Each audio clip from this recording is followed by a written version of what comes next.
nga po paninginay natin ng Traso Number 5. So, i-clean nyo today. So, by the way, ma'am, meron tayong konting katanungan lang. Okay. Side na po tayo, ma'am. Okay, ma'am. So, siya po ay si Ma'am Armina. Ma'am Armina, can you tell me about yourself and your fitness journey? Okay, so I'm Armina Silumibaw from DepEd, ano? So, ang fitness journey ko, hindi talaga ako, yung nature of work kasi namin, wala akong time para mag-exercise, more on ano lang, simple jogging, walking, pero never yung yung journey as ano, wala talaga.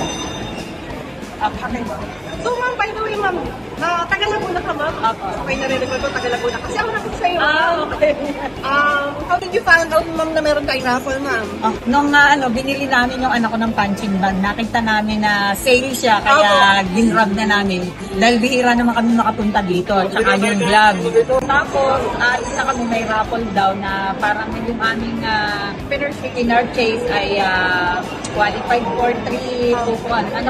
Ako talaga, tamad mag-fill out at sabi ko, hindi naman ako nananalo, pero parang ikaw yung pumilit sa akin na time na yun. Oo, nagamitin ko yung tatlong email.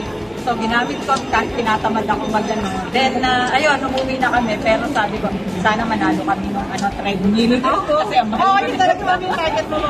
So, napagin mo naman yung punching bag, ma'am. So, yung question number 3 ko, ma'am, ano po yung item na na-purchase nyo? Hindi na nga po yan, na-qualify sa inyo para sa raffle.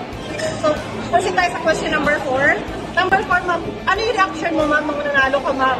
Nako, nung nanalo ako, akala ko scam. Kasi sabi ko, naku, baka scam to kasi may mga ganun. So, ang ginawa namin, tumawag kami, chinek ng asawa ko yung page mo. Then yung email, sabi ko, parang totoo nga. Tapos may tumawag din. Tapos nung nakita ko dun sa page nyo yung pangalan ko, sabi ko, totoo na to.